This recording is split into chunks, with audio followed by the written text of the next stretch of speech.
Ayan mga kakusa. Good PM. Ayan. Ayan yung ating munting pinagkakitaan mga kakusa. Ayan yung talbos ng green arrow. Ayan. Isang tali na to mga kakusa. Ano lang, 6 or 5 piso isang tali niya. Yan yung ating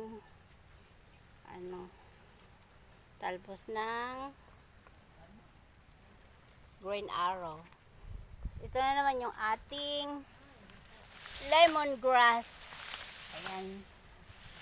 Yan mga kakusa, lemongrass. From Birong, Palawan pa yan mga kusa, kaya maganda siya.